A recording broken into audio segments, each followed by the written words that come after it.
नमस्कार मैं दीपक कुमार साहू। आज आम आलोचना करिया प्रधानमंत्री सूर्यघर योजन किपरि आप सोलार पैनल बसई पारे। यही योजन आवेदन करने आपन को जड़े कंज्यूमर होता दरकार और आपंकर आधार कार्ड बैंक अकाउंट थी दरकार। आपन को ये मात्र 21 जमा कर 3 किलोवाट सोलार पैनल बसई पारे और सरकार 1,38,000 टंकार सब्सिडी पाइपर।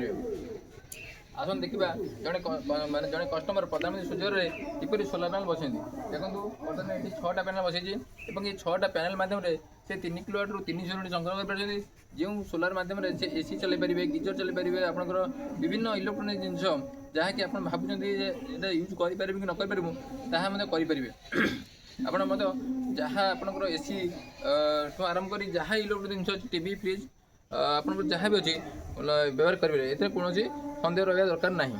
ଆପଣ ଏଥିରୁ ଅନ୍ୟ ଦିନକୁ 12 ୟୁନିଟ୍ ପାଖାପାଖି ପାଇବେ ଯାହାକି ମାସକୁ ସରକାରଙ୍କ ଯେଉଁ 300 ୟୁନିଟ୍ ମାଗଣାରେ ମିଳିବ ବୋଲି କୁହାଯାଇଛି ତାହା ଏଇ 3 କିଲୋରୁ ଆପଣ ପାଇପାରିବେ।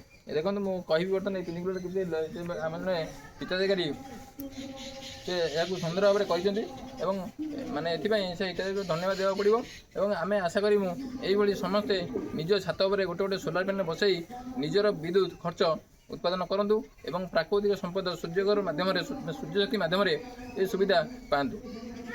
धन्यवाद। आशा करी आगामी दिन में आम किमिराल पंचायत विशेषकर अधिक रु अधिक ये योजन आग्रह प्रकाश करेंगे और सरकार जो सब्सिडी आसी अच्छी निश्चित रूप हासिल करेंगे और गोटे ग्रीन आपंकर जोटा कि गोटे प्राकृतिक संपद व्यवहार कर उपयोग करूँ आगामी दिन में लाभ पातु।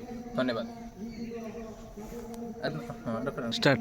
आशा करी आप भल था खुशी था। धन्यवाद।